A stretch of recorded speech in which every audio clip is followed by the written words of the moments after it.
What up, Blue Jays? Sean Blue here. I am here to talk about the Delphi Murders update. Um, it reminds me of the Zodiac. There's all these like suspects, and there's all these like strange characters, and yeah, there's a lot of weird people out there. There's a lot of creepy people out there. There's a lot of ex-cons out there. But I don't want to say I hate weight because hate's a strong word, but I don't want to say that like I'm happy. I'm not happy about this. I'm not happy about all these people's names getting thrown out there, all their pictures getting thrown out there. Even if they are kind of like creepy characters, it's still not right to do to people. Because a lot of people are saying, "Oh, it was this fat guy that did it," and a lot of people are saying, "No, it's not the fat guy. It's the fat guy's father."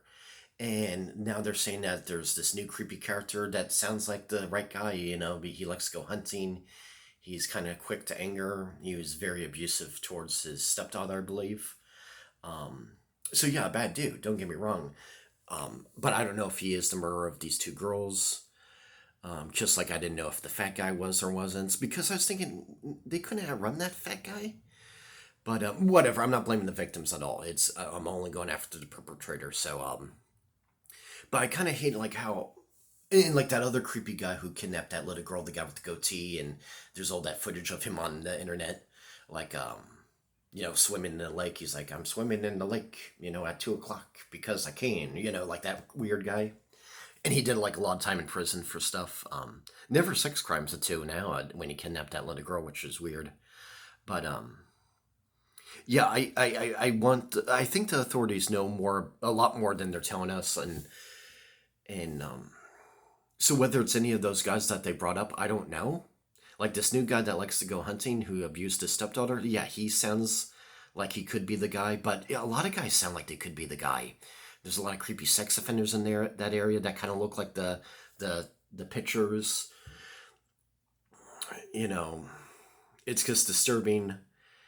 And I think we will figure it out. We will figure it out sooner or later. Most likely sooner, like because people are on top of it. It's a very interesting story. I'm not too entirely thrilled about, but it still brings attention to the story, so I am happy about that. But I'm not entirely thrilled. Like let's say I live in the area, and I'm 34. I'm single, and like let's say I live like 2 miles from where the murder happened. They might throw my picture out there and like say like, oh, who's this guy Sean, he's a strange character. It's like, yeah, but I didn't do it. I don't like people's characters being destroyed on TV. It reminds me of the Me Too movement where like, Ryan Seacrest is a pervert, Sean White is a pervert, and turns out they weren't, but it's because like women making up stories. Like, yeah, Harvey Weinstein needed to be taken down, but unfortunately, so many other good people, their names were being dragged in the mud. It's like, so we got to be careful not to drag innocent people's names in the mud. Even though some of these guys are pretty creepy anyway, and they might have done criminal. Some of them are sex offenders, and you can say, well, f this guy. Yeah, f this guy, but also at the same time, we got to make sure we get the right person before we start,